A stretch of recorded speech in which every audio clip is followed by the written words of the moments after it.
To our amazing viewers at Midnight Affairs Tales, welcome and thank you for your presence. Makes these stories worth sharing. We'd love to hear which part of the world you are joining us from. Let us know now in the comment. Let's dive into today's story, Chapter 1. The last normal day. The morning sun painted the Virginia estate in gold, the kind of scene that belonged in a lifestyle magazine. Except nothing about this day was normal. Griffin Hale stood still in the kitchen doorway, coffee steaming in his hand, watching Delaney move across the room. Her silk robe flowed like a curtain of lies. She smiled at him the way someone smiles at a stranger on a train, polite, distant, automatic. That smile used to mean something. Now, it was just choreography. Big day, she asked, tapping through her phone with painted nails. Griffin nodded. Board briefing at 11. Good luck, she said, not looking up. A notification popped on her phone. He caught a glimpse. Hunter, for missed calls. Hunter Keene, the family's legal advisor.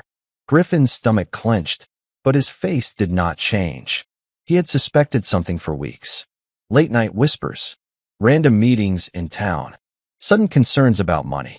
But it was the absence of intimacy, not sex, that told the truth. The little touches, the shared jokes, the glances, gone. He had built Hale's secure tech from the ground up, bled for it, only to be invited into Radcliffe Systems when Delaney's father, the retired Marine Colonel Hank Maddox, deemed him worthy of marrying his only daughter. That morning, Griffin received an anonymous email from a burner account. No subject, no message, just a single attachment. He opened it. A screenshot, Delaney in a car. Passenger seat. Hunter beside her. Their hands entangled. Time-stamped. Last Thursday. Same night, she said she had a late charity meeting. He felt the air leave his chest, but he did not blink. Another ping. A second photo. This time, in a hotel hallway. Hunter pressing Delaney against the wall. Her eyes were closed. Lips parted. Dress half off her shoulder. The phone in Griffin's hand vibrated. You're fired. The subject line of an incoming email. From Hank Maddox's executive account. His mind froze, locked on the title. Fired? Before the board meeting? Then, his phone lit up again. Another. Then another. Messages from vendors, lawyers, staff. One message. 49, 23, 48, 99 plus. Griffin looked up at Delaney. She was still smiling. But now he knew why. What happens when the man they underestimated turns out to be the storm? Before we move ahead, I just want to say, your support truly means everything. We're building something special here, and our next big goal is reaching 10,000 incredible subscribers. If you're feeling the emotions in these stories, imagine what's still to come. Subscribe now, be part of this amazing journey, and let's keep growing together. Your one click can make a real difference. Let's continue the story. The estate security system was quiet, too quiet. Griffin sat in the den with the drapes drawn, lights low, laptop open on his knees. Multiple feeds loaded. GPS logs. ATM withdrawals. Phone metadata. He was not just looking anymore. He was collecting. Confirming. Delaney's phone had visited the Carlington Hotel 3 times in the last week. She had said she was going to the wellness spa. The logs said otherwise. He traced her route. Her car's GPS took her south. She parked in underground level 3. Same lot Hunter Keene used regularly. Griffin had camera stills from the nearby traffic cams to prove it. The dots connected, one by one. Her late meetings. Hunter's unexplained absences. The sudden drop in company stock. Hank's shifting attitude toward Griffin. All pieces of the same jagged puzzle. On one of the audio recordings, Delaney whispered, "He still has no idea." Hunter's voice replied, "That is why it works." Griffin replayed it 5 times. He should have been furious. But instead, he felt steel harden in his spine. The kind of calm that came before combat. He opened a file he had buried years ago, Project Meridian. It had been dormant since his last black-level government assignment. Inside were protocols, backdoors, asset lists, identities, untraceable ones. He sent a single ping to one of them. Ready. Reply standing by. A second command. Target. Radcliffe. Timeline. Immediate. His hand hovered over the mouse before clicking send. He took a deep breath, his eyes never leaving the family photo on the shelf. Delaney, Parker, Wren, him. The lies were carved into every pixel now. Downstairs, the sound of Wren laughing echoed faintly. It cut through him like a blade. He closed the laptop. They wanted war. Then they would get it. It started like a pocket dial. Griffin was reviewing client contract drafts when his phone rang, Delaney's number. He answered instinctively. Delaney? No response. Instead, the sound of soft murmurs filled his ear. He nearly hung up, assuming it was accidental until he heard Hunter's voice. After the merger, he will be out. Hank's already preparing the new contract. Delaney, you really think you won't fight back? Hunter, please. He is domesticated now. He doesn't even know he is being replaced. Griffin's knuckles went white around the phone. A chair scraped.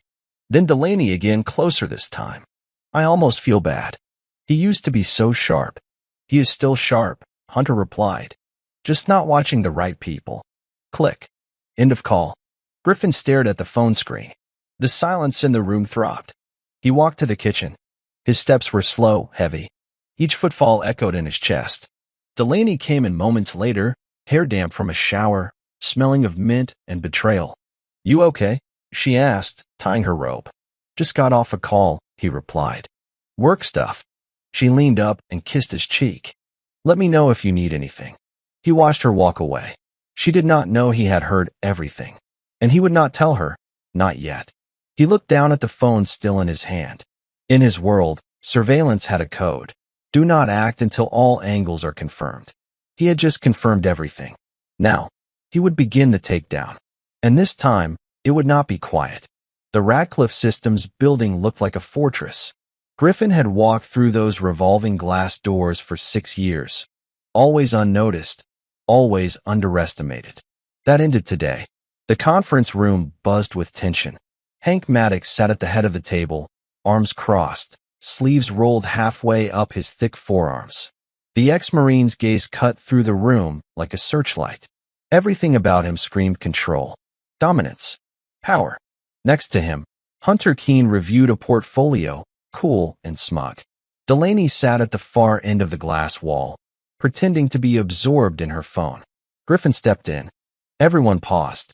Griffin, Hank said without looking up, we will keep this short. No greeting. No handshake. Hunter chuckled softly and closed his folder. Hank finally looked up. Effective immediately, you are being relieved of your role as security director for Radcliffe Systems. Griffin blinked, pretending surprise. Why? Your contracts are being reevaluated. Your performance has plateaued, Hank said. It is nothing personal. It feels personal. Then you are more emotional than you looked on paper. Hunter grinned. Delaney said nothing. Griffin nodded. So that is it. That is it, Hank replied. Security will escort you out. But Griffin did not flinch. Instead, he leaned in, voice steady. You should be very careful about firing the man who built your digital walls. Silence. I know where your firewalls are weakest. I know what you hide behind them. I know every contract, every backdoor, every off-the-books payment. Every offshore route you think is untraceable. Hank's jaw flexed. Griffin looked at Delaney. And I know where she was last Thursday. Hunter's face twitched, just for a second. Griffin picked up his briefcase. You want me gone? Fine. But when the lights go out and your phones start ringing like hellfire, remember, you opened the door. Then, without a word more, he walked out. No one followed. Because somewhere deep down, even Hank Maddox knew. He had just pulled the pin. That night, the dining table looked picture perfect. Candles flickered. A roast rested between imported wine and polished plates. Delaney carved her bite with precision, like nothing in the world had changed. Wren's science project got picked for state regionals, she said, like that was the headline of the day. Griffin sipped his wine and nodded. That is great. Parker, head down in his phone, muttered something about car keys and group study. Wren smiled. Dad, are you okay? Griffin smiled back, but his eyes lingered on Delaney. Of course, I am okay. She looked up, just enough to measure him. I heard about work, she said. Word spreads fast. Dad called me. Said you were escorted out. Griffin chuckled lightly. That was polite of him. He is concerned. This merger is delicate. There is no merger. That is just the excuse. The table went quiet. Delaney cut another bite of roast. You always overthink things, Griffin. He leaned back, calmly. And you always think lies look better with candlelight. Parker shifted in his chair. What does that mean? It means, Griffin said, his voice even, that some people pretend to be family. Others actually protect it. Delaney set her fork down, slow and precise. I do not know what you are implying, but you do know. The plate steamed. The air cracked with silence. Griffin stood. I will be in my office. Parker, you may take the car, but pick up your sister at 9. I have a math session at, pick her up. Parker looked at Delaney for backup. She said nothing. Griffin walked out without another word. Delaney exhaled. Not relief. Not guilt. Just containment. But from the hallway, Griffin heard her whisper something. To herself. Or maybe to no one. He is still watching. Yes, Delaney. He was watching everything. At exactly 2:47 a.m., Griffin entered the underground storage vault beneath an anonymous data center in Arlington. Only 3 people in the country knew the facility existed. 2 of them were dead. He placed his palm on the biometric reader. The door hissed open. Inside, 2 fireproof containers, 1 black briefcase, and a high-end custom terminal. This was not a storage unit. This was a war room. He activated the system. Layers of encrypted logs spun to life on screen, files dating back 10 years. One by one, he started matching signatures. Shell corporations tied to Radcliffe systems. Payments rerouted through dummy firms. Blackmail data on defense procurement officials. And most damning, Hunter Keene's hidden investments in foreign cyber firms flagged for espionage. Griffin's eyes stayed locked on the feed. His pulse stayed calm. In the top drawer of the black case, he pulled out a folder. Inside, photos. Receipts. Locations. One page had Delaney's name circled. Beneath it, timestamps matching Griffin's own calendar, times she claimed to be with him, but was clearly not. Griffin loaded everything into a digital package marked Phoenix and uploaded it to 3 secure servers. 1 domestic, 2 international. If anything happened to him, they would trigger automatic delivery to law enforcement and media. The final step, contacting Mara. He opened a private comm line. A woman's voice answered. I wondered when I would hear from you again. I need extraction teams. Digital forensics. Quiet sweeps of Radcliffe servers. Everything. Confirmation. Operation Truth. Full engagement. No delay. Pause. Then, understood. Welcome back, Shaw. He hung up and stared at the blinking cursor. This was no longer about a cheating wife. This was about dismantling an empire that used him as its shield. And now, the shield had become the sword. The first time Griffin held Parker, the nurse said, "He has your eyes." That was 17 years ago. Now, standing in front of the bathroom mirror, Griffin stared into those same eyes. Except they were not Parker's. Not biologically. Not genetically. Not even close. The DNA report had arrived 3 days earlier. He had waited, reread it, cross-referenced the lab, tested Ren's sample too. Then a second lab. Results identical. Neither child was his. He stood frozen, not out of shock anymore, but from the weight of memory. Every scraped knee he had bandaged. Every late-night science fair project. Every whispered bedtime promise. All of it, real to him, but a lie to them. Delaney had never hesitated. Never confessed. She had orchestrated the illusion with clinical precision. Griffin realized now, the woman he thought he married had never truly existed. The door creaked open behind him. Ren, are you okay? She asked softly, rubbing sleep from her eyes. Griffin turned. Could not sleep. Me neither. Parker was yelling on the phone again. With who? I think Grandpa. Something about locking it down before Monday. Griffin knelt beside her. You know I love you, right? Her face twisted slightly. Why are you saying it like that? He paused. Just reminding you. Ren hugged him. For a moment, Griffin forgot the bloodlines. The files. The betrayal. But only for a moment. As she returned to bed, he stared at his reflection again. Maybe the blood was never the point. But what they did with his trust, that was. And now, someone had to answer for that. The Hale estate had been wired for sound long before Griffin ever moved in. It started as a security precaution, a private home system disguised as ambient lighting fixtures. Then it became something more. Now, it was the one thing Delaney had never noticed, because it had always just been there.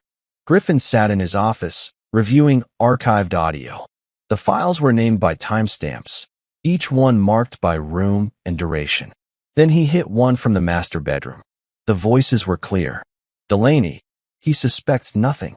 Hunter, we will keep it that way until the asset is signed. After that, Griffin becomes expendable. Delaney, I told you he will not fight back. He is too moral, too tame now. Hunter laughed. Then we should thank him for building the perfect system to cover our tracks. Griffin paused the recording. His pulse did not spike. His breath did not change. He just sat there still. Then he reached into the bottom drawer and pulled out a second flash drive. Not for law enforcement. This one was personal. He copied the audio files. Then, one by one, attached them to contacts, media journalists, federal auditors, and a quiet ally inside the Office of Inspector General. Each one labeled anonymously. He left the last copy for Hank Maddox. The man loved being in control, so Griffin wanted him to hear exactly how much he had lost it. At dawn, he walked through the halls of his home, every echo now filled with context. Every laugh in the kitchen, every argument in the hall, every whispered lie in the dark. All of it, finally, had a voice. 2 weeks. That was the window Griffin had set. In military terms, it was called a pre-ignition phase, the calm before the engineered collapse. Griffin reviewed the chain. First, financial evidence tied to shell companies. Then, network infiltration into Radcliffe's email servers. Next, exposing Hunter's offshore connections. And finally, the personal, leaks designed not to destroy careers, but reputations. At 3 p.m., Griffin met Mara Koval in a shaded park near the Potomac. She arrived exactly on time, in neutral clothes, no tech, no trace. You are pushing full scale, she said without greeting. I want everything ready. Monday, 10 a.m. board meeting. And afterward, the real game begins. She handed him a secure phone. This has the hard line to Bishop. Physical teams are deployed. Extraction routes mapped. When you say go, he hits. Griffin pocketed the phone. Mara studied him. You seem steady. I am beyond rage now, Griffin said. That is why I will win. Back at the estate, Griffin saw Parker's car pull in. He watched through the blinds. Parker and Delaney exited, both in mid-conversation. She was flustered. He was shaking his head. No, Mom, Parker snapped. You said Grandpa had this under control. Now my phone is being cloned. What does that even mean? Lower your voice, she hissed. Griffin watched them move inside. It was happening. The walls were closing in, and none of them knew who had opened the door. Upstairs, Griffin opened a drawer and pulled out a small silver pin. A gift from Hank Maddox years ago, engraved with 3 words. Trust, honor, legacy. Griffin dropped it into the trash. Then he picked up the secure phone. 1 word. Ready. The reply flashed seconds later. We are in position. Radcliffe Systems, Monday morning.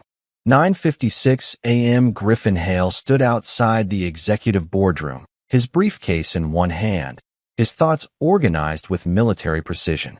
Across the glass wall, he saw them all seated, the powerful, the proud, the soon-to-be exposed. Inside, Hank Maddox paced like a general preparing for a battle he thought he had already won. Delaney sat near the back, flawlessly styled in a blazer she had not worn in years. Hunter Keene leaned forward, elbows on the polished table, reviewing notes he would never get to use. Griffin walked in at exactly 10 a.m. The room quieted. Hank gestured to the seat at the far end. Griffin, we appreciate you joining us, even if your position has been phased out. The dig was deliberate. Griffin smiled. Happy to brief the board. He replied, placing sealed folders in front of each member. What is this? One of the directors asked. My final security report. Please do not open until I say. Hunter cleared his throat. We would prefer a condensed overview. You were brought in for external threat analysis, not internal drama. Griffin's tone shifted. Today, the threat is internal. He clicked the remote. A diagram appeared. Lines, transfers, corporate shells. For 7 years, Radcliffe Systems has unknowingly served as a laundering front for illegal assets.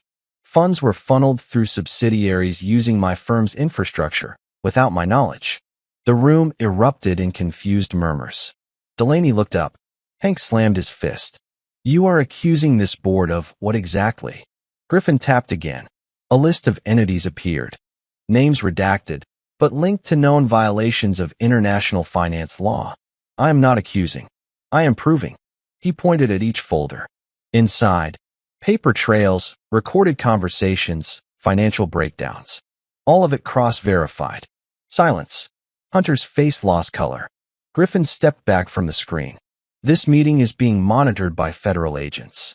Simultaneously, raids are happening at Radcliffe locations across 3 states. Someone's phone buzzed. Then another. And another. Notifications exploded across the table. Hank's face went pale as he stared at his screen. 99 plus calls. Dozens of alerts. Legal flags. System breaches. Griffin buttoned his coat. Now, gentlemen, this is what I call security exposure. The boardroom turned into a storm. Phone screens lit up with red alerts. Some members reached for their bags. Others yelled over one another, demanding answers. Hank Maddox remained frozen, eyes locked on his device. Then, slowly, he raised his head. You bastard. Language, Griffin said flatly. We are still in a professional setting. Hank stood, fists clenched. You came into my house, my family, my company, and you bring it down from the inside. Griffin remained calm. That is what happens when you build power on lies. Eventually, someone tells the truth. Hunter tried to speak. Griffin cut him off. I would not. Your private accounts in Belize were the easiest to trace. You hacked I secured what belonged to my company. Delaney stood now, visibly rattled. Griffin, this is insane. You are burning everything down. For what? Some wounded pride. Griffin turned to her slowly. For justice. She scoffed, but her hands shook. You are finished. I will ruin you. You already tried. Griffin walked toward the doors. You made a mistake, Delaney. You all did. You thought I had changed, that I had softened, that I would never fight back.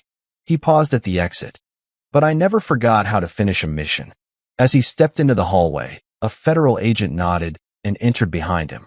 More agents followed. Mara Koval waited near the elevator, tablet in hand. All systems compromised as requested, she reported. Legal servers, banking nodes, media drops, live in 90 seconds. And the children? Contained. Parker is at his girlfriend's house. Wren is with Miranda, her aunt. Safe. Griffin nodded. Let them watch this from a distance. The elevators opened. Mara smiled slightly. You do not seem satisfied. Satisfaction is not the goal, Griffin said. Balance is. And with that, they left chaos behind. 6 hours later, the story had hit every major network. Radcliffe Systems under federal investigation. Corporate fraud ring exposed in massive data leak. Whistleblower inside the house. Cyber director goes rogue, or hero. Griffin watched it unfold from a private suite in downtown D.C. The windows were tinted. The room, untraceable. His tablet glowed with news feeds and internal comms. Mara updated from across the room. They have frozen 23 Radcliffe-related accounts. That includes foundations, subsidiaries, and, yes, Delaney's personal luxury trust. And Hank, still detained, denied bail. Griffin leaned forward, watching a replay of the boardroom outburst, recorded from a hidden camera inside his lapel. The footage paused on Delaney's face, contorted in rage. He closed the tablet. There is more, Mara added. Hunter Keene's files reveal he was working with foreign intelligence contacts. This could escalate to national security charges. Let it. And the children? Griffin took a long breath. Monitor, but do not interfere. Even Parker? Griffin hesitated. Especially Parker. He stood and crossed to the window. The Radcliffe Tower was visible in the distance. Once a monument to power, now just another crime scene. Do you think they know? Mara asked softly. That this is only the beginning? They will, Griffin replied. Because revenge was never the end. It was the door. And now, Griffin Hale was stepping through it, into something far bigger. Something permanent. The news spread faster than wildfire. At Greenridge Academy, Parker Hale's phone would not stop buzzing. Students stared as he walked through the courtyard, his name already whispered in every corner. Radcliffe's collapse had reached campus before he could even check into class. He ducked behind the science building, pulled out his phone, and checked the messages. Yo, bro, your family's cooked? Federal agents? Like, for real? Is that your mom in that video? He gritted his teeth, dialing his grandfather's number again. Voicemail. Again. He texted his mother. I need to talk to you. Urgent. Nothing. His breathing turned shallow. Sweat beaded on his brow. He could feel the weight of the legacy he had always leaned on now turning into a collapsing roof. Meanwhile, at her Aunt Miranda's home, Wren sat on the carpet, knees tucked in, watching the news coverage on mute. Griffin had not called, had not messaged. She did not know if he was okay. Miranda entered the room holding a tray of cocoa. Still nothing. No, Wren whispered. They keep saying whistleblower. That was him, right? Miranda hesitated. He did what he had to. Maybe what no one else could. Wren looked down. I never wanted to hurt him. I know. Do you think he hates us? Miranda knelt beside her. No, sweetie. I think he is protecting you the only way he can now. Wren nodded, but her eyes stayed fixed on the screen. Not because of the headlines, but because of the silence between them all. For years, they had called him Dad. Now, they would have to choose what that word really meant. Griffin did not leave the safe house for 2 days. Mara kept the windows blocked, the devices on scramble, and the security team rotating in 6-hour shifts. Outside, the world turned into a circus. Pundits speculated. Former Radcliffe board members gave half-hearted statements. Lawyers scrambled to push counter-narratives. But the digital evidence Griffin had dropped was airtight. Everything was time-stamped, verified, and layered across multiple third-party drops. Even those who wanted to twist the story could not rewrite the facts. One viral clip dominated the news cycle. A short audio excerpt, recorded months ago, Delaney's voice. He is a good man. Too good. That is what makes it easy. By day 3, she had become a symbol, not of power, but of betrayal. Griffin stood near the window, arms folded, watching the muted screen. Mara sat on the couch, scanning logs. Keene's lawyers tried to file for immunity, she said. The DOJ laughed them out of the room. And Delaney? She has gone quiet. She is not responding to reporters or associates. She tried to call one of your contacts. Who? Lydia Chambers. Your old friend. Griffin turned his gaze to the screen again. Then she really is desperate. Mara leaned forward. You do know that most of the world thinks you are a hero now. I am not interested in being a hero. She tilted her head. Then what are you interested in? Griffin did not answer. Instead, he walked to the wall, pulled a map down, and stared at the red-marked nodes. This is not about Delaney anymore. It never really was. Radcliffe was just the first. Mara smiled faintly. You are building something bigger. No, Griffin replied. I am building something better. Hunter Keene's townhouse in Arlington was dark by the time federal agents arrived. The SUV pulled up. 2 men in plain clothes stepped out, flashing credentials before heading to the door. Inside, Hunter was already packing. Files, drives, 2 burner phones, a Glock. He had been watching the media, watching Griffin, watching his empire turn to ash. He never thought Griffin had it in him. The man used to flinch at boardroom politics. And now? He had dismantled 3 decades of operations in 72 hours. Hunter zipped his bag and moved toward the back entrance. He never made it. A figure stepped out from the shadows. Griffin. He did not speak. Hunter froze. You are insane. No, Griffin replied. I am prepared. You just nuked your own life. I rebuilt it. Hunter laughed. You cannot hide forever. I am not hiding. I am choosing who sees me next. Hunter reached slowly toward the inside of his coat. Griffin raised his hand. Try it. A light blinked behind him. Two more shadows emerged, agents. You are already done, Griffin said calmly. You just do not know it yet. Hunter's shoulders slumped. So what now? You gonna gloat? No. I am going to walk out of here. You, on the other hand, are going to enjoy your final public appearance, in chains. He turned and exited, not waiting for the cuffs to snap behind him. Outside, the air was cold and clean. Griffin looked up at the stars. For once, they did not feel so far out of reach. Griffin returned to the estate, not to live in it, but to dismantle it. He stood in the main hallway as movers, hired under sealed contracts, boxed up the remnants of a life that no longer belonged to him. The house smelled the same, citrus from Delaney's candles, pine from the staircase polish, coffee from the kitchen. But all of it felt like walking through a film set where the actors had vanished. He paused near the framed photos. Parker's graduation, Ren's 10th birthday, family vacations, smiles frozen in time. He reached for one of the frames, Delaney holding Ren on the Ferris wheel at Myrtle Beach. He remembered the day perfectly. Delaney had insisted on that photo. She had worn a white sundress, eyes shining.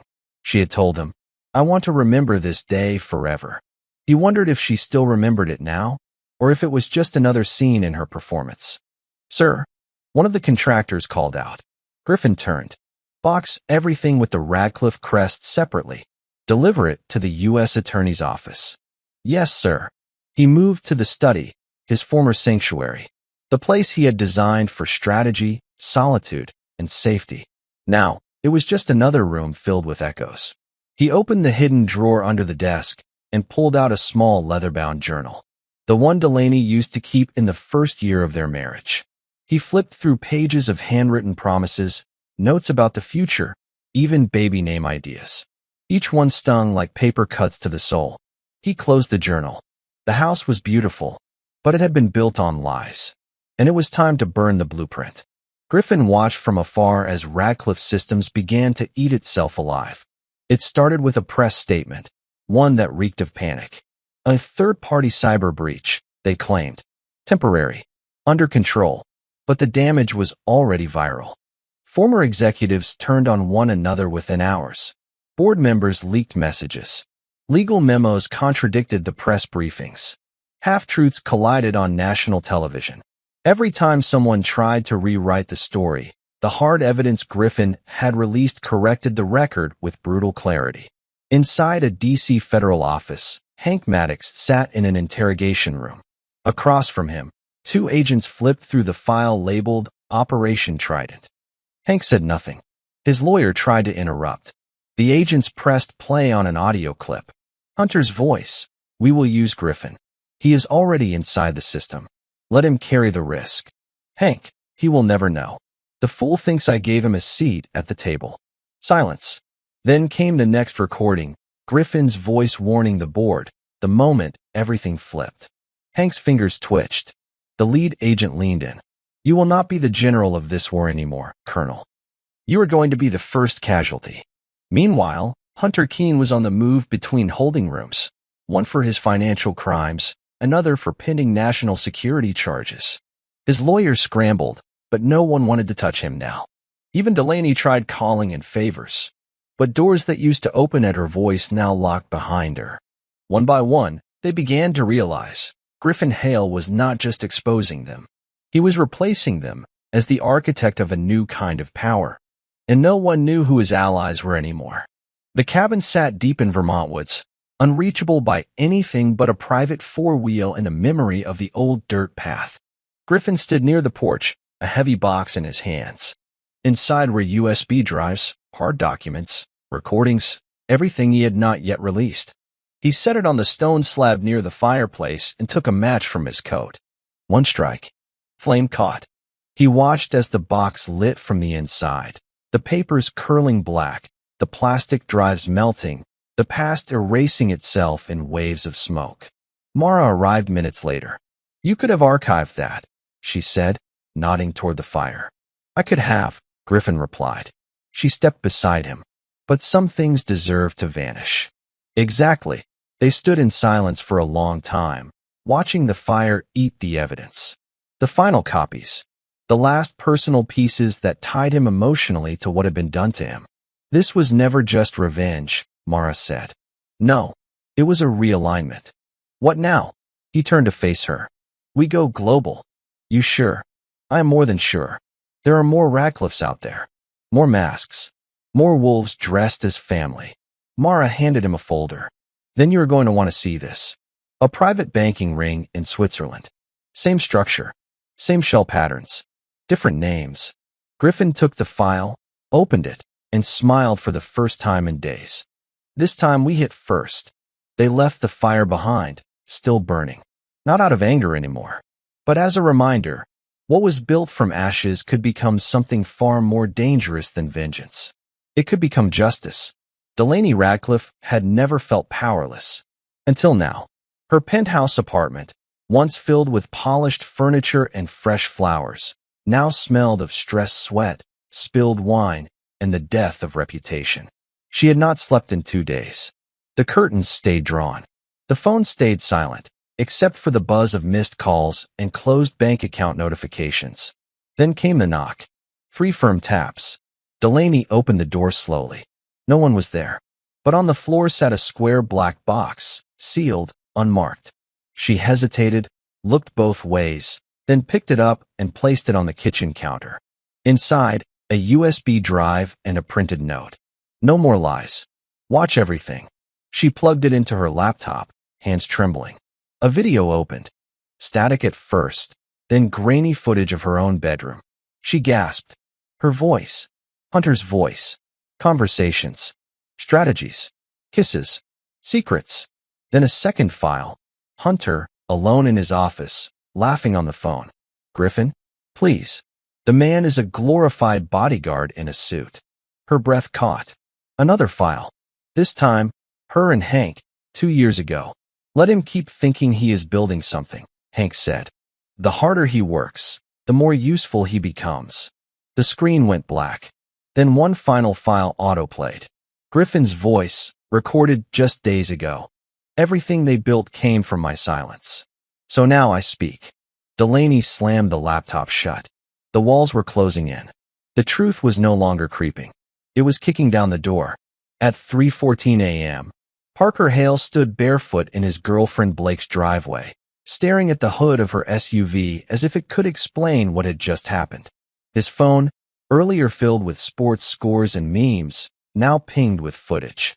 Footage of his mother, of Hunter, of conversations he had been told never existed. He had defended her, fought for her, lied for her, and now he was just a disposable piece in a story far bigger than he ever understood. Blake came outside, arms crossed, robe tight. Parker, you okay? He shook his head. He knew. My dad, he knew everything. Are you talking about those videos? He looked at her. He raised me. He was there for every moment of my life. And I betrayed him. Blake walked closer. You didn't know. I should have known. No. They used you. Like they used him. Parker exhaled, sinking to the curb. I thought I was protecting Mom.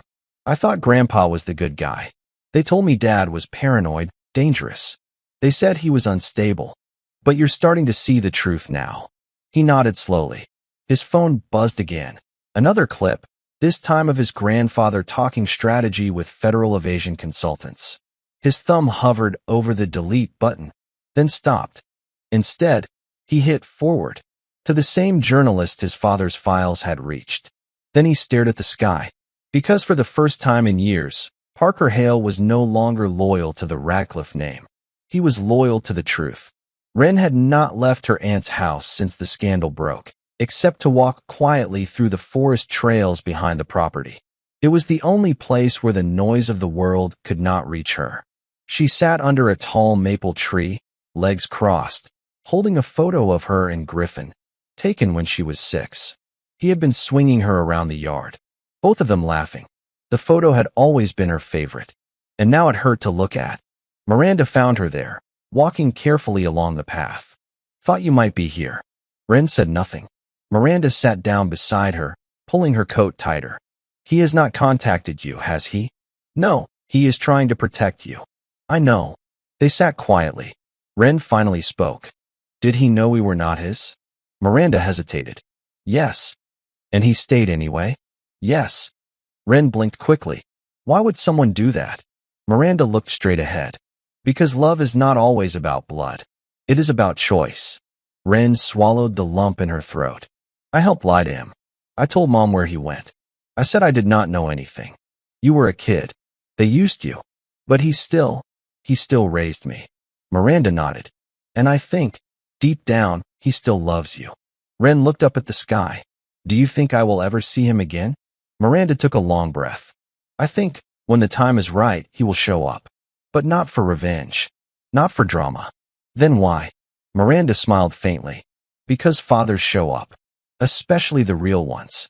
Ren wiped her eyes and whispered something the wind almost carried away. Come back, Dad. The snow fell in slow drifts outside the private Zurich residence, where Griffin Hale had set up temporary operations. He stood before a high-resolution screen, arms crossed, as Bishop, his former intelligence contact and now silent partner, zoomed into a financial diagram. Confirming what you suspected, Bishop said. Radcliffe was not the root, just a branch. The money was flowing through them, but the real core was international. Griffin narrowed his eyes. Show me. Bishop pulled up a name, Aegis Holdings. Parent company to Radcliffe's offshore shell firms, Bishop explained. But Aegis Holdings is just another mask. Behind it, another clique. Blackville Group.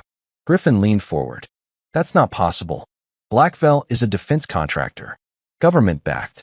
Exactly. But that's the beauty of it. Griffin, you did not just tear down a corrupt family. Bishop looked him dead in the eye. You just cracked open a global laundering network that uses families like Radcliffe as frontmen. Griffin exhaled, slowly. This was bigger. Much bigger. Why now, he asked. Bishop shrugged. You forced their hand. Your leak exposed a fracture. Now they're scrambling. Griffin turned to the screen. Who else knows about this? Just us, and maybe one more. Griffin's pulse ticked up. Who? Bishop brought up a third name. Verity Rourke. International financial auditor. Ex-Intel. Currently missing. Last seen 2 weeks ago in Munich after contacting a source, coded under your old alias. Griffin stepped back. She reached out to Phoenix, he muttered. Yes. And then she vanished. Griffin's voice sharpened. We find her. Because now he understood. This was no longer about exposing a lie. It was about dismantling a system. And somewhere inside that system, a woman who knew the truth had gone silent. Verity Rourke had not slept in 48 hours.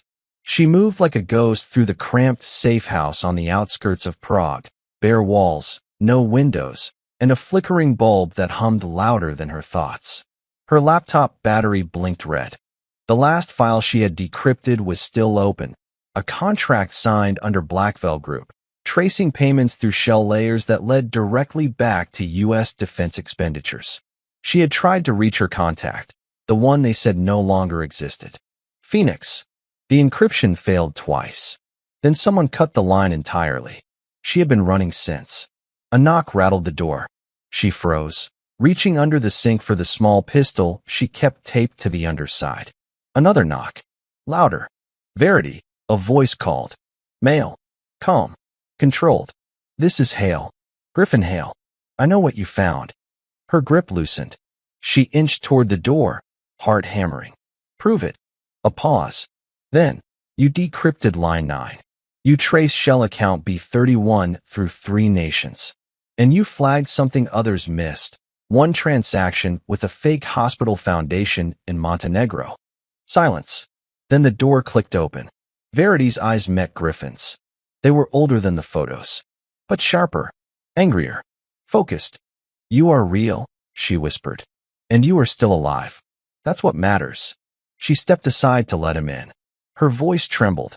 You don't know what you've uncovered. I know enough to be here, Griffin replied. Verity handed him the drive. This is not just about money laundering. These people fund global manipulation, elections, energy control, social unrest. Radcliffe was one of hundreds. Griffin pocketed the drive. Then it's time they learn what happens when one ghost starts a fire. Outside, Bishop monitored the street from the vehicle. Package secured, Griffin reported. Extraction route C. Because the game had changed, and Griffin Hale was going global, Delaney sat alone in a hotel suite in Manhattan. Her face was pale, lips dry, eyes red from lack of sleep. The world had not just turned on her, it had forgotten her. The calls had stopped. The accounts were closed. The legacy she once wore like a crown now hung around her neck like iron. And then her phone rang. She stared at it. Unknown caller. She answered. A pause. Then a voice she knew too well. Delaney. Her throat caught. Griffin. Another pause. I told you this would all collapse. I know. You laughed when I said I could bring it down. I was wrong. He said nothing. Tears slid down her face. You were not supposed to do this, she whispered. You were supposed to walk away. Like you always did. I did walk away, Griffin said quietly. And then you pushed me off the cliff. Delaney wiped her eyes. Is this call just to gloat? No. I need you to listen. This was never just about us. You were a piece of something bigger. She blinked. What are you talking about? You thought you married a man who knew security. I did. No, Griffin corrected. You married a man trained to dismantle empires. And now I am using every ounce of that training to finish something I should have seen coming years ago. She swallowed. Are the children safe? They are being protected. Her voice cracked. Will I ever see them again? That depends, Griffin replied, on whether you disappear quietly or keep trying to claw back a throne made of lies. And just like that, the line went dead. Delaney stared at the blank screen. For the first time in her life, she had no one left to lie to. The Berlin airport buzzed with late-night travelers, but Griffin's eyes were locked on a single figure moving too smoothly through the chaos. Verity Rourke walked a step ahead of him, her hoodie up, a scarf wrapped around her neck. Griffin followed at an angle, not too close.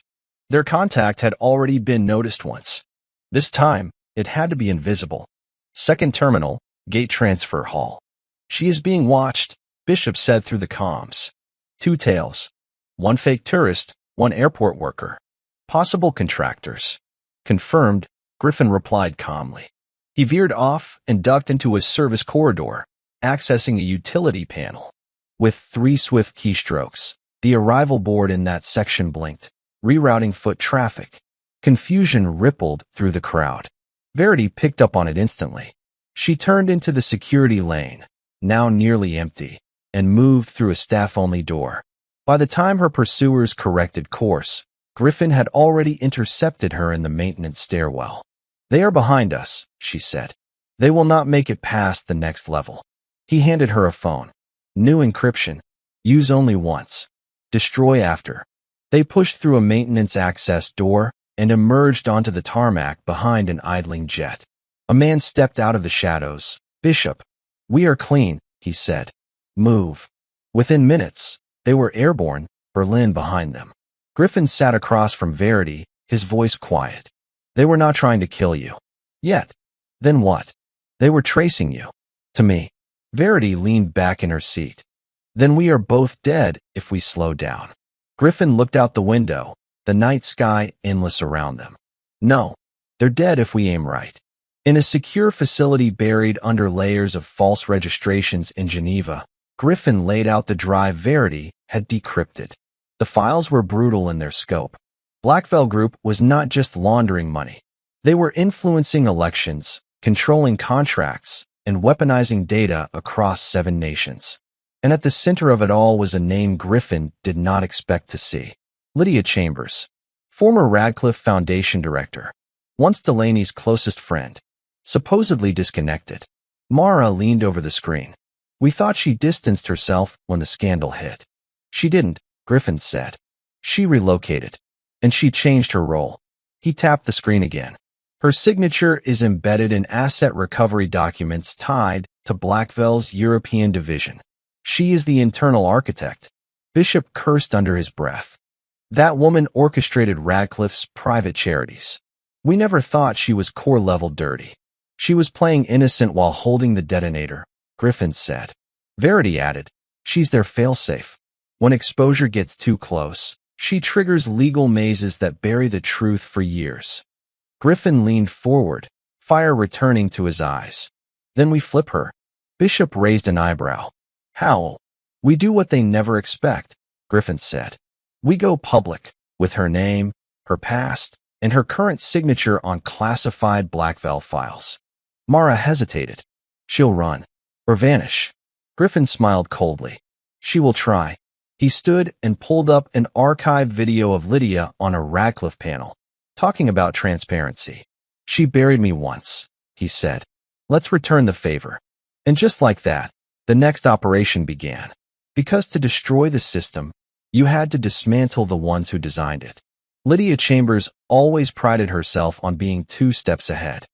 At 52, she still dressed in tailored suits, sat on advisory boards, and flew private jets to speak about philanthropy and financial ethics. But this morning, as she walked into the Zurich conference hall, she felt eyes following her. Not admirers, observers. She adjusted her pearl earrings and stepped into the spotlight. The moderator introduced her with praise, then paused. A screen behind her flickered. Unexpected file playing. The audience turned, and Lydia's smile froze. A file labeled Chambers Protocol Blackveil/Zurich Access. First, voice recordings, her own voice, calmly discussing shell accounts, asset redirection, laundering protocols. Then emails, screenshots, documents signed by her. Someone in the audience gasped. The press, seated near the front, began recording. Lydia's hands clenched at her sides. She turned slowly and saw a man in the last row, arms folded. Griffin Hale. She blinked. Then, the feed cut to black. Just 4 words on screen. The face of control. Security moved toward Lydia. Her voice cracked as she spoke. This is a mistake. This was edited. I demand to speak. Griffin rose and walked out before she could finish. Outside, Mara met him at the car. It's done. Press packets deployed. Interpol already received 3 anonymous bundles with authentication logs. Good, Griffin said. She'll try to counterspin. She's already spinning, he replied. But this time, the ground beneath her is glass. And it was cracking. Lydia Chambers disappeared the same day the video aired. Interpol issued a soft hold, but her contacts had already begun to shut doors before the agents even knocked. Her name hit international news. Her emails went dead. Half the organizations she chaired dropped her overnight. And behind the curtain, Griffin's quiet war escalated. Inside a soundproof room in the Geneva Ops Center, Griffin watched financial markets react in real time. Blackveil's offshore assets froze. Banks began to investigate themselves. Stockholders demanded answers. The name, Chambers, trended online, right next to Griffin's codename, Phoenix. Bishop leaned over his shoulder. She's gone quiet. She'll surface, Griffin replied. You sure? She has one weakness left, he said. Delaney? No, Griffin said without hesitation. Ren. Across the screen, an alert flashed. A transfer of funds from an untouched account in Luxembourg, initiated through an IP address linked to Chambers' private escape route. She's moving, Mara confirmed. Where? Southern France. Small private island. One known access point. Guarded. Griffin stood. Prep the jet. Bishop turned. You're going in personally? Yes. Mara blinked. Why now? Because I do not want her captured, Griffin said flatly. I want her to look me in the eye when her world falls. The helicopter dropped low, kicking up waves as it approached the shoreline of Aldior-Lane, a forgotten dot on the southern coast of France. From above, Lydia's estate looked peaceful. Solar panels, stone courtyards, a glass library that glowed in the moonlight. But peace was an illusion. Griffin moved quietly through the trees, Bishop flanking him with a silenced weapon, eyes scanning. Inside, Lydia poured a drink in her study, half shaking, half pretending she still had control. She knew he was coming. She just didn't know how soon. Then the power cut. The house fell black. And she heard it, the slow, unmistakable sound of footsteps. Griffin entered the study, unarmed. His eyes met hers. You ruined everything, she hissed. No, he said. You built everything on rot. I just turned the lights on. You think this ends with me? She laughed, bitterness thick in her voice. You have no idea who you're provoking. I know exactly who they are, Griffin replied. And I want them to see what happens when one of their architects falls. You won't kill me. No, Griffin said, placing a single flash drive on the table. But you will sign this confession. You will send it. And then you will disappear. Lydia's voice shook. Why would I do that? Because if you don't, Griffin said, stepping closer, I will release something much worse. She stared at him. What could be worse than the truth? Griffin leaned in. Your daughter's name. Her blood drained. I never said I had a daughter. You said enough. And Lydia Chambers finally understood this war was no longer about profit. It was personal. Back in Washington, D.C., Delaney Hale stared at a burner phone. She hadn't used it in months. It buzzed once, then twice, then it rang. She picked it up. No greeting, just a single voice. You put her in danger. Delaney froze. Griffin, she was connected to Chambers. That is why they kept your name out of the press, for leverage, for a future deal. Delaney's heart raced. Wren doesn't know anything. They don't care. Silence. What do you want from me? Lydia's location. Delaney scoffed. I haven't spoken to her in a year. But you know how she runs, Griffin said. You know her habits. Her fear points. Delaney's voice softened. You think I'd help you? After what you did? I'm not asking for me, he said. I'm asking for the girl you raised. The one who still calls me dad, even when she thinks no one hears it. That cracked something. Delaney sat down. She used to go off-grid. Aldeor Lane. Coastal hideaway. It was her fallback place. I already found her there. What happens now? Depends if she listens. And if she doesn't? Griffin paused. Then I burn her legacy to ash. The line went dead. Delaney stared at the quiet phone, the weight of everything pressing into her ribs. She thought she had married a man who could be controlled. But now she realized he had just been waiting for the right time to be free. Lydia did not sleep that night. She signed the confession. She sent it. But she also set something else in motion. A dead switch tied to a list of names and files she had once considered her safety net. And just like that, 3 journalists across Europe received coded packets. The next morning, Griffin stood on the balcony of a French villa, watching the sea roll in. Mara stepped out, tablet in hand. She sent the confession. Agencies are acting. And the dead switch? Triggered. He clenched his jaw. We're ready for it, she said. We predicted she'd do this. Griffin nodded slowly. Then let them come. Bishop entered. Interpol wants a meeting. Your presence. They want a statement? No, Bishop said, smirking. They want to offer you something. Griffin raised an eyebrow. What? Funding. Silence. Operational independence. They want Phoenix on their side. Mara's eyes narrowed. What did you say? I said he doesn't take orders, Bishop answered. He makes systems. Griffin's voice was calm. Tell them. I'll meet them. He turned toward the horizon. And I'll bring fire. Griffin stood alone in a private hotel suite in Vienna. The mirror reflected a man no longer haunted, but hardened. Sharper. Clear-eyed. His suit hung perfect. His expression? Unreadable. Behind him, Verity Rourke reviewed the final intel packet from Lydia's confession. Do you know what this is? She asked, holding up the last sealed document. Her ledger, Griffin replied. The one they thought was myth. It's real, and it names 10 families, each one a gatekeeper in this machine. Griffin turned from the mirror. Then we take the gate apart. Verity hesitated. This list includes political leaders, media owners, a sitting defense minister. I'm not asking for their heads, he said. Just their silence. She looked at him. That's not who you were. No, he agreed. But it's who I need to be, to protect what matters. Verity set the folder down. You're not chasing revenge anymore, are you? Griffin looked away. I'm chasing prevention. Outside, traffic moved like veins. The world was still spinning. But for Griffin Hale, time had slowed, and every second was a choice. And he was done letting others make his choices for him. Back in Connecticut, Parker sat on the edge of Miranda's couch, holding a news tablet. International syndicate dismantled.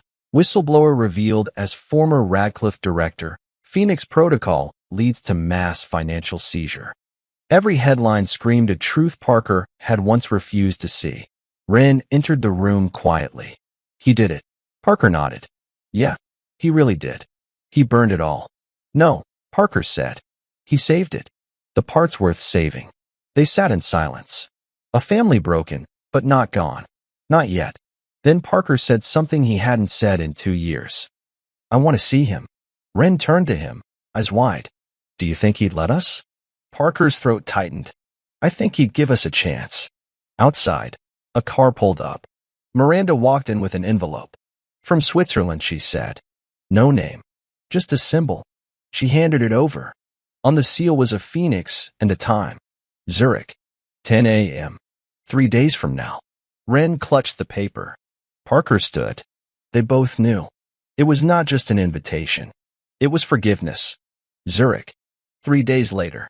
Griffin sat across from 3 international intelligence directors in a room lined with bulletproof glass and sealed access. They were polished. Well-fed. Dangerous. You've done damage, one of them said. But also cleanup. You uncovered networks we didn't know existed, another added. You broke rules. But you also protected people. They offered it with practiced calm. Join us. Led Phoenix as a sanctioned unit. Global reach. Uncuffed hands. Griffin stared at them. He could take the offer. Operate within a structure. Be given targets, budgets, immunity. Or stay ghost. Stay fire. I appreciate the invitation, Griffin said. But Phoenix isn't for sale. One of them leaned forward. That's a mistake. No, Griffin replied. Trusting any system again would be. He stood. I don't destroy from within anymore. I dismantle from above. Then he walked out. And the directors sat, stunned, watching a man walk away from power. Because Griffin Hale already had something more powerful. Purpose. He waited by the Zurich lakefront at sunrise, just like he had written. Parker and Wren approached from across the footbridge, cautious, hesitant. He turned as they reached him. Wren broke the silence first. Hi. Griffin nodded. You came. Parker stepped forward. We should have sooner. Griffin looked between them. You were kids. They manipulated you. I know that now. Silence hung, thick with years. Wren's voice cracked. Do you still want us in your life? Griffin looked at her. I never stopped. They stepped forward, slowly, not as strangers, but as survivors of the same storm. Griffin opened his arms, not expecting them to move. But they did. And in that moment, no mission, no file, no enemy mattered more. Because the man who had lost everything had just been given back what mattered most. Lydia Chambers was extradited quietly. No cameras, no media, just a steel-plated van and an unmarked tarmac. She sat in the back, wrists uncuffed, lips tight, eyes darting like a cornered chess player waiting for her next move. Across from her sat Griffin. He said nothing. Neither did she. Not until the van rolled onto the private jet runway and the engines hummed low. Lydia spoke first. You think this ends with me? Griffin looked at her, calm. No, but it began with you. She scoffed. I kept the machine running. I did not build it. You gave it silence, he replied. That's worse than building it. Her voice trembled. What do you want? A confession? A final monologue? Some last words before I vanish? No, Griffin said. I want one thing. He handed her a tablet. On it was a name, Gideon Voss, the man who had founded the financial skeleton of Blackville, the one no one had touched. You knew him, Griffin said. You protected him. Now, you give me everything. Lydia's eyes narrowed. Why would I help you? Because this time, I am not walking away. And Lydia realized the truth. Griffin Hale was not there for revenge anymore. He was there for eradication. Mara, Bishop, and Verity stood in the Zurich war room. On the table, the final set of operations. Gideon Voss's holdings. Locations. Patterns. Hidden assets in 11 countries. We call this Phase 0, Griffin said, entering. Because when this hits, we reset the system. Verity adjusted the feed. We have 3 windows. But they'll close fast. Voss still has leverage. Not anymore, Bishop added. Lydia gave us the back door. Griffin nodded. Then we go now. Mara handed him a file. This will burn everything you built. Phoenix will vanish. You will be wanted again. Griffin looked at the file. I was never building Phoenix to last forever. Then what were you building? Verity asked. He met her eyes. Something better. A blueprint for what comes after us. The room went quiet. No bravado. No drama. Just a decision made by a man who had already lost everything and found purpose in the wreckage. The clock ticked. Begin the sequence, Griffin said. And the world shifted again. New York. Geneva. Hong Kong. Screens went black. Accounts froze. Officials scrambled. The Gideon Voss network, dormant for decades, lit up in panic. Servers crashed. Confidential documents flooded into encrypted public archives. Every secret deal, every bought judge, every backroom vote exposed. In 1 hour, 27 financial front groups collapsed. Governments issued emergency statements. And the Blackfell name? Erased. Inside his private estate in Argentina, Gideon Voss received a ping. One word appeared on his screen. Hello. He stood up slowly, turned toward the window. A figure stood beyond the glass, staring back. No gun, just presence. Griffin Hale. He raised his phone. You know who I am. Voss nodded. I do. Then you know what this is. Yes. I am not here to kill you, Griffin said. I am here to let the world do that. And then he walked away. Because for men like Gideon Voss, death was easy. But exposure? That was eternal. The Zurich apartment was quiet when Griffin returned. No operations. No screens. Just stillness. Mara stood by the window. It's done. Any fallout? Plenty. But not yours. Not anymore. Bishop entered with a tablet. Interpol shut down Phoenix's file. The rest of the world believes it was a one-man operation. And the rest? Griffin asked. Verity smiled. The rest see a spark. Small teams are replicating it across 4 continents. You did not build a team, Griffin, you started a movement. Griffin looked out the window at the lake. Peaceful. Cold. Clean. I was never supposed to survive this, he said. But you did, Mara said softly. He turned to them. I'm done. You're sure? Bishop asked. Griffin nodded. I have children to rebuild. A name to rebuild. A life. He picked up a single envelope, unsealed it, and read the handwritten message inside. Wren's letter. 3 words written across the center. Come home, Dad. He smiled faintly. For the first time in years, Griffin Hale was not running from ghosts. He was running toward something real. The taxi slowed as it turned into the narrow road toward Ashwood, Griffin's old hometown. The place he had not seen in years. Snow dusted the ground. The houses looked smaller now, older. Less intimidating. Griffin stepped out, coat buttoned, bag in hand. He passed the same rusted mailbox, the cracked sidewalk, the overgrown hedges that once marked a life he thought he had buried. The door opened before he knocked. Wren stood in the frame. No words, just a moment of stillness. Then, without hesitation, she stepped forward and hugged him. Tight, desperate, real. Parker appeared in the doorway, arms crossed, trying not to look shaken. Griffin met his eyes. You okay? Parker nodded once. Better now. Inside, the house was warm. Smelled like cinnamon and dust. Griffin looked around, noticing the old photos still hanging, the ones Delaney had never taken down. Miranda's out getting groceries, Wren said. I should not stay long, Griffin replied. But you're here, she whispered. And for them, that was everything. They sat at the table, father, son, daughter, not as victims or survivors, but as people starting over. Parker cleared his throat. So what happens now? Griffin smiled faintly. Now we rebuild. The sun filtered through the curtains of the guest room where Griffin had spent the night. He had not planned to sleep, but exhaustion had taken him, deep and still. In the morning, he found Wren in the kitchen, making coffee. You still take it black? She asked. Griffin smiled. You remembered. Parker came in with toast. There's a basketball court a few blocks from here. Griffin looked up. You trying to beat your old man? Trying to finally see if your knees still work, Parker said. They laughed, genuinely. And for the first time in years, there was no tension between them. Just life. Quiet, human, imperfect life. Later that afternoon, Miranda returned with groceries. She looked at Griffin, arms folded. You really going to leave again? Griffin paused. That depends. On what? On whether they want me here. Wren reached for his hand. Parker said, we didn't come all this way for a visit. Griffin nodded slowly. Then I'm not going anywhere. The letter arrived at Miranda's house 3 days later. No return address. Just Griffin's name in small cursive. He opened it at the kitchen table while Wren and Parker watched from the doorway. Delaney's handwriting had not changed. Griffin, I have no justifications left. No lies that can soften what I did. You were my safest place, and I made you my shield. You destroyed what we built. But maybe that was mercy, because what we built was a cage. I've lost everything.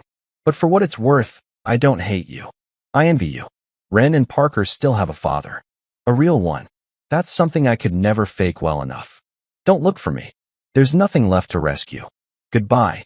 Delaney. Griffin set the letter down. No tears. No rage. Just silence. Parker asked, Are you okay? Griffin stood, walked to the fireplace, and dropped the letter into the flames. Yes, he said. I finally am. Zurich. 1 month later. Mara stood in the new Phoenix Foundation satellite office, smaller, leaner, more agile. Verity entered with a file. Requests keep coming. 27 inquiries from journalists. 6 whistleblowers asking for protection. And Griffin? Mara asked. He sent word yesterday. He's not coming back. Mara looked out the window. He doesn't have to. Because Phoenix had never been about one man. It was a fire pass forward. A method. A movement. A mirror to power. She turned to Verity. We move in 2 days. Bangkok. New target. Verity nodded. You think Griffin will ever come back? Mara smiled. He doesn't need to come back. He already won. It had been 6 weeks since Griffin Hale walked away from the battlefield. Not from weakness. From wisdom. He now lived in a quiet lakeside cabin in Vermont. No screens. No servers. No shadows behind him. Just early mornings with coffee, soft frost on the windows, and the sound of Wren's laughter echoing from the backyard. She had stayed with him through the holidays. Parker visited on weekends. They cooked together, talked late into the night. No more questions about the past, only plans about the future. One morning, Griffin found Wren sitting at the dock, sketchbook in hand. He sat beside her, watching the still water. She finally asked, Do you miss it? The fire. The mission. Phoenix. All of it. Griffin looked out across the lake. I thought revenge would give me peace, he said. But it only gave me silence. Wren looked at him. And is silence enough? No, Griffin whispered. But family is. She nodded, her voice soft. I used to think the world was built by people in boardrooms and government offices. It's not, he said. It's built right here. At docks. In kitchens. In moments like this. She leaned against him. I'm glad you're home. Griffin didn't speak. He just held her close. And in that moment, the man who had been betrayed, used, framed, and broken was whole again. Because for the first time in years, he had nothing to fight. Only something to protect. It had been 6 weeks since Griffin Hale walked away from the battlefield. Not from weakness. From wisdom. He now lived in a quiet lakeside cabin in Vermont. No screens. No servers. No shadows behind him. Just early mornings with coffee, soft frost on the windows, and the sound of Wren's laughter echoing from the backyard. She had stayed with him through the holidays. Parker visited on weekends. They cooked together, talked late into the night. No more questions about the past, only plans about the future. One morning, Griffin found Wren sitting at the dock, sketchbook in hand. He sat beside her, watching the still water. She finally asked, Do you miss it? The fire. The mission. Phoenix. All of it. Griffin looked out across the lake. I thought revenge would give me peace, he said. But it only gave me silence. Wren looked at him. And is silence enough? No, Griffin whispered. But family is. She nodded, her voice soft. I used to think the world was built by people in boardrooms and government offices. It's not, he said. It's built right here. At docks. In kitchens. In moments like this. She leaned against him. I'm glad you're home. Griffin didn't speak. He just held her close. And in that moment, the man who had been betrayed, used, framed, and broken was whole again. Because for the first time in years, he had nothing to fight. Only something to protect. Zurich. 6,000 miles away, a young journalist opened a plain envelope. Inside, a flash drive. A single message. This is where it begins again. Phoenix elsewhere. In a war room in Bangkok, Mara and Verity moved silently through a new operation file. No codename. No public credit. Just results. Because the world did not need heroes in capes. It needed ghosts with honor. Meanwhile, in Vermont, Griffin sat on the back porch, a fire crackling beside him. Parker walked out, holding a college application. "You sure about this?" Parker asked. Griffin smiled. "You're not applying to be me. You're applying to be better." Parker hesitated, then grinned. "You going to be okay without the chaos?" Griffin looked at the trees, the silence, the peace. "I spent years burning everything down," he said. "Now, I want to build something that never needs fire again." Parker nodded, then paused. "You ever think about what it cost?" Griffin stood, walked toward the fire, and dropped one last object into the flames, the last encrypted drive. "Yeah," he said, "it cost everything, but it gave me back the only things worth saving. Father, son, daughter, standing in the glow of a fire not made of rage, but of renewal." As the wind carried embers into the sky, Griffin whispered one final vow. "Never again," and the screen fades to black. But before you go, what did you feel watching Griffin's journey? Was it justice? Was it healing? Or something deeper? Let me know in the comments and tell me, where in the world are you watching from? I would love to know. If this story moved you, like the video, subscribe to the channel, and turn on notifications so you don't miss the next thriller or epic revenge story coming your way. Until then, take care. Stay sharp. And remember, even from ashes, something stronger can rise. We'll meet again in the next fire. The end.